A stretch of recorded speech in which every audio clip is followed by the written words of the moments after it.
Jason Lamy-Chapuis va prendre position sur la plateforme d'élan. C'est son destin olympique qui lui fait face. Il faudrait aller à 105 mètres, mais sur les conditions aérologiques qu'on a vues, ça va être compliqué.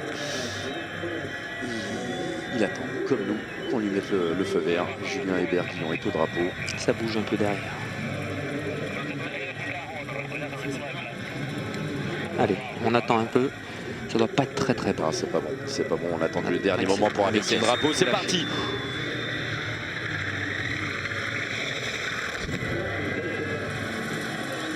Aïe aïe. Yeah, oui, c'est pas mal. Il a limité par rapport bien aux conditions qu'il y avait. Il a fait un saut d'un gros niveau, aller chercher les 100 mètres avec ces conditions. Oui, il a mis 9 mètres à Gottwald, c'est difficile, rien sous les skis. Il était intelligent, il a un petit peu dégagé sa ligne d'épaule car il sait que c'est un peu vent arrière. Il perd un peu de vitesse dans la première phase, mais il a quand même assez d'auteur sur la bosse et derrière il reste très léger. Il faut absolument pas travailler contre les skis, sinon il décroche. Regardez derrière, c'est tout orienté. Il a fait un saut énorme, il a fait un saut énorme, Jason. Il a fait un saut énorme dans ces conditions, aller chercher les 100 mètres. On a vu ce que ça a donné pour Gottwald, on a vu ce que ça a donné pour Frenzel. Il va se retrouver cinquième, et moi je peux vous dire tout de suite qu'ils vont être 1, 2, 3, 4, 5, 6 pour le podium. On va voir tout ça dans quelques secondes. Ça sera quand même compliqué pour Jani Rounainen qui va avoir des Américains énervés derrière lui, Todd Lodvik pour le moment sur cette grille de départ et le favori avant la course de fond. Au même titre, j'ai envie de dire que Johnny Spillane. Mais regardez, Jason il va skier justement avec Johnny Spillane. Il n'y a pas un gros écart. C'est capable. C'est jouable d'aller chercher. Alessandro Pittin, il faudra le surveiller aussi. Il peut aller chercher le podium. Et bon, voilà, c'est comme ça. Il y a quand même du bon dans ce concours. Mouhan out. Magnus Mouhan out, Félix Gottwald out, on peut pas tout avoir. Jason a fait un saut incroyable dans des conditions difficiles, on le savait, il faut faire avec, mais attention. Cette deuxième partie du combiné nordique avec 10 km à parcourir. Jani Rounainen qui partira avec 34 secondes d'avance sur Todd Lodvik, 42 sur Christophe Bieler. Ensuite ce groupe incroyable avec donc Bieler, Spillane, Lamy-Chapuis, Pittin, Steicher, Koivuranta, François Brault et Pavel Chouravi. Tout ce beau monde qui va se tenir en quelques secondes. Et bien ce Gilles de la Posta. Et c'est parti. C'est parti pour Jani Rounainen. 34 secondes derrière, c'est Todd Lodvik. Alors cette piste, racontez-nous un petit peu cette piste et racontez-nous un petit peu ce qu'on a mis sous les skis de nos Français. 2500 mètres à parcourir 4 fois, une piste assez facile, mais dans le premier kilomètre la plus grosse difficulté avec une montée, c'était pas vraiment un mur, mais ça grimpe bien. Après on peut se refaire un petit peu dans la partie descendante, mais il faut être vigilant car les virages sont assez sévères. Et on finit par remonter sur le stade sur un long plat montant avec un virage à droite assez délicat. Et puis l'arrivée sur le stade, 400 mètres. Départ de Todd Lodvik maintenant, et bien entendu il a énormément de soutien. On n'est pas très loin de la frontière américaine. Les Nord-Américains vont pousser derrière Todd Lodvik, le double champion du monde. Et maintenant ça va partir en file indienne. Christophe Bieler, 42 secondes de retard pour l'Autrichien, 44 pour notre Américain Johnny Spillane. Jason Lamy-Chapuis vient de s'élancer. Jason, il a intérêt à revenir très vite sur Johnny Spillane. C'est la stratégie de base. Essayer de récupérer un petit peu de monde avec Alessandro Pittin, avec Mario Steicher. Et pourquoi pas tous ensemble à skier pour revenir sur Lodvik et dans un deuxième temps revenir sur Jani Rounainen, mais surtout éviter le retour des Kircheisen, des Maninen et des Bildemong. Et sur Jason Lamy-Chapuis, alors que là on est avec Jani Rounainen devant. Il y a deux autres Français bien entendu dans cette course de Sarmat 9 pour Sébastien Lacroix. Il est parti avec 1 minute 30 de retard, le Bois d'Amonier. Et pour le sauteur combiné d'Argentière, Jonathan Feliza, c'est la 31e place à 1,34 du Finlandais. On a vu un Jason qui est revenu sur Christophe Bieler. Et François Brault là qui est en train de se faire reprendre par Pavel Chouravi et par Brett Camerota. C'est pas forcément une mauvaise chose, il va pouvoir skier avec lui maintenant. 8 secondes. 26, donc il a repris 6 secondes. Ouais, c'est bien, Jason il est dans ce groupe avec Johnny Spillane, avec Anssi Koivuranta. Par contre, François Brault n'a pas pu suivre, malheureusement. N'a pas pu suivre le rythme de Anssi Koivuranta. C'est compliqué là pour Christophe Bieler qui est à l'arrière de ce petit peloton. Il avait déjà fait le coup, on le disait à Kuusamo il y a une saison et demie, alors qu'ils étaient en train de revenir sur Todd Lodvik. Ça c'est une bonne indication pour le groupe Jason Lamy-Chapuis. Et ce qui est fou, c'est que c'est Johnny Spillane Spillane, l'américain, qui fait l'effort. Il joue contre son copain, il joue contre son camp pour l'instant. Attention, hein, les combinés américains n'ont jamais fait de médaille aux Jeux Olympiques. Alors après, est-ce que c'est une tactique volontaire de la part de Todd Ludwig de ne pas s'épuiser, de skier seul pendant 7-8 km et se faire coiffer sur le fil? C'est possible également. Ils sont très très forts au niveau tactique, les Américains. Jason est dans ce groupe, pour l'instant il laisse faire. On a Alessandro Pittin en deuxième position, derrière Johnny Spillane. Et ça y est, Todd Ludwig, où il est collé, où il laisse revenir. Hein. Il y a un problème alors que Johnny Spillane... Attention la chute de Yann Rounainen. Alors ça fait mal, hein, parce que c'est vraiment là où les athlètes sont en pleine vitesse, environ 45-50 km/h.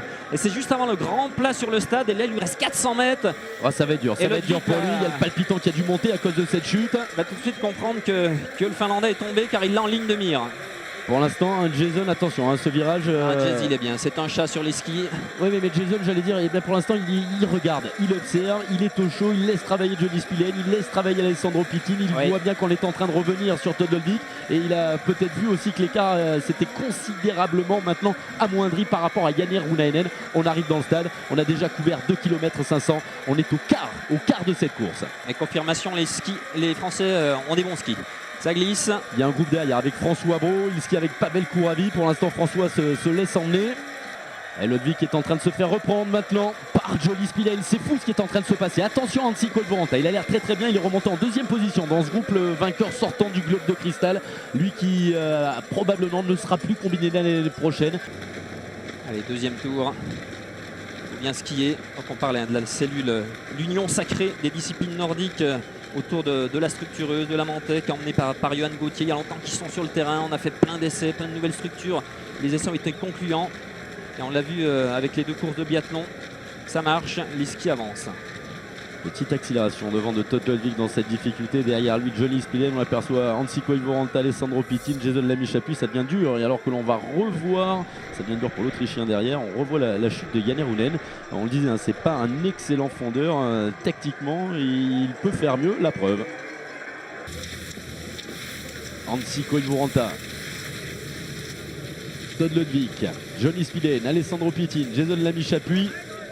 Il y a Marius Techer, il y a un gros dossard là qui est en train de rentrer. Et vous l'avez vu, hein, Rounainen avec le dossard 1 est déjà décroché, il n'a pas pu suivre le wagon. Ouais, c'est arrivé trop vite en plus avec la chute, il a dû faire monter le palpitant. J'ai fait une erreur tout de suite, un coup de stress. Se remettre dans la cadence, c'est très très difficile. Alors qu'il me semble que Norito Kobayashi est rentré, le japonais. Il y a un bon petit groupe là, il y a un très très bon petit groupe. Il va falloir maintenant allier ses efforts pour éviter le retour de Björn Kircheisel dans un premier temps et dans un deuxième temps de Hannu Manninen et de Bill de Mong. On va arriver après 4 km 2 de course, pratiquement à la mi-course, et on va pouvoir justement faire un petit pointage. Oh là là, on s'accroche là avec Todd Ludwig et Koivu-Ranta. On le sait, hein, Koivu-Ranta c'est un poison.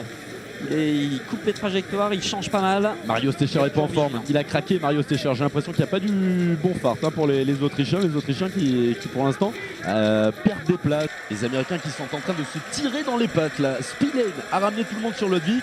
Et là c'est De Mong qui ramène le danger allemand sur la tête de la course. Oh, il le voit, il y a allez, 100 mètres, à peine 100 mètres d'écart. Ils sont juste derrière, vous allez les apercevoir à l'image. Alors qu'on boucle le deuxième tour. Il restera encore 5 km à parcourir. On va apercevoir à droite de l'écran l'arrivée de Mong avec Kircheisen et je pense Tino Edelman. Il y a Hannu Manninen qui est là-bas. On la voit, la grande carcasse qu'elle est dans le virage en haut à droite de votre écran. Il y en a partout. Jason en 3e position maintenant. Ouais, c'est ça. Hein. Et nous, cet homme de tête. Et derrière, on va voir De Mong avec les 2 Allemands. Mais hey, il n'y a plus de Mong. Il y a plus de De Mong qui est sorti. Je crois que c'est De Mong qui est sorti tout seul. Oui, il a posé les Allemands. C'est ça, Bill De Mong est sorti. Il fait l'effort pour rentrer seul. Les Américains qui vont peut-être se retrouver 3 devant. Alors eux qui n'ont jamais réussi à avoir une médaille en combiné nordique aux Jeux Olympiques, aujourd'hui c'est peut-être leur jour. Kircheisen qui essaye de revenir, mais ça va être compliqué maintenant pour Björn Kircheisen et Bill De Mong. Bill De Mong a l'air bien supérieur. Est-ce qu'il va réussir seul à rentrer sur le groupe devant? Ce serait vraiment un véritable exploit réalisé par l'Américain Bill De Mong.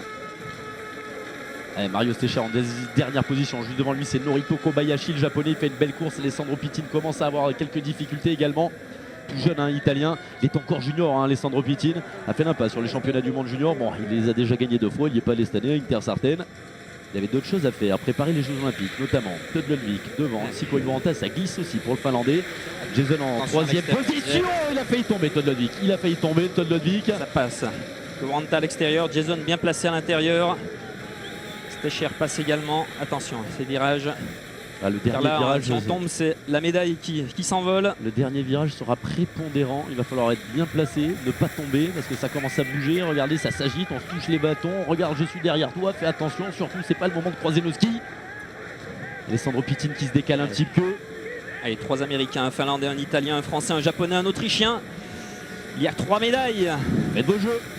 Attention, ça accélère devant. C'est Kobayashi qui s'est mis devant. Attention, et qui tente de sortir. Il tente de sortir, Norito Kobayashi. Il tente de sortir, de faire la même surprise que l'année dernière lorsqu'ils sont allés chercher le titre mondial par équipe. Norito Kobayashi qui tente de sortir seul. Il faut aller le chercher. Pour l'instant, c'est Todd Lundvik qui fait l'effort avec Siko Ivoranta. C'est normal, il savait qu'il pouvait peut-être pas y arriver au sprint. Il essaie de faire ses compagnies. Ça devient dur pour Jason Lamy-Chappuis. Il est derrière Siko Ivoranta. Il a pris 10 mètres. Aïe, il y a une petite coupure là à l'avant. C'est tout bon pour Johnny Spillane et Norito Kobayashi qui est en train de partir. Alors là, c'est la grosse surprise, la grosse côte Norito Kobayashi. Ah, mais cette accélération a fait une petite cassure. Johnny Spillane qui se retourne pour mesurer justement les dégâts. Jason est toujours dans le coup. Jason est toujours dans le coup. Ils vont rentrer. Il l'a tenté, ça n'a pas fonctionné encore. Est-ce qu'il va essayer d'en remettre une là? Ouh, ça devient dur. Il grimace, Norito Kobayashi. Allez, la dernière petite il va contrer tout de suite, Johnny Spillane. Il va contrer tout de suite, il faut aller le chercher. Allez, Jason, maintenant il faut aller le chercher. Ça va faire mal derrière. Il a contré tout de suite. C'est Jason qui revient. C'est Jason qui revient maintenant. Il revient à la 2e place sur Norito Kobayashi. Il faut basculer. 3e, attention. Il y a une médaille là qui est en train de se jouer, la 2e pour l'équipe de France, la première dans les Jeux Olympiques pour Jason Lamy-Chappuis peut-être. Alessandro Pittin est en 4e position. Johnny Spillane part seul. Il se retourne et quand on se retourne c'est jamais très bon. S'il se retourne c'est qu'il commence à avoir les jambes qui chauffent. Il commence à avoir les jambes qui chauffent, Johnny Spillane. Peut-être le premier médaillé américain en combiné nordique, peut-être mieux qu'une médaille, peut-être un titre olympique, un petit écart qui s'est fait. Jason qui résiste en 2e position. Allez Jazz avec Alessandro Pittin, avec Todd Lundvik. Et il se retourne de plus en plus. J'ai l'impression qu'il est en train de coincer Johnny Spillane. Allez Jason, c'est maintenant. Il y a Alessandro Pittin qui attaque, il faut aller le chercher aussi. On laisse plus rien sortir. Et Johnny Spillane qui rajoute une couche. C'est tendu, mais ça sent la médaille. Jason qui s'accroche derrière Alessandro Pittin. Il faut relancer en haut de la côte, prendre de la vitesse au maximum avant la descente.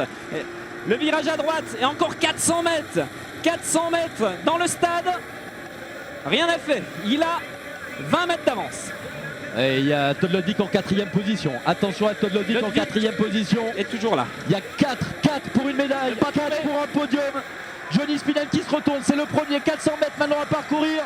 Et Jason qui prend la 2e position à la glisse. Et Jason qui va aller chercher Johnny Spillane. Il reste 400 mètres. Allez petit, allez garçon, il faut aller le chercher. Pourquoi pas aujourd'hui? C'est possible. Il est en train de revenir Jason. C'est énorme ce qu'il est en train de faire. Il va se le faire. Allez, il est cuit Spillane. C'est fini pour Johnny Spillane. Allez, il faut aller le chercher. C'est la dernière ligne droite maintenant. On va tout donner. On va y aller. Allez Jason. Allez, encore un petit peu. Lancez la jambe. Allez Jason. Allez. Il est battu. Aïe. C'est là. Allez. Oui. Il est champion olympique. Tabernacle. Il est champion olympique, Jason Lamy-Chappuis. Il est champion olympique, Nicolas. Champion olympique. Oh là là, quelle course.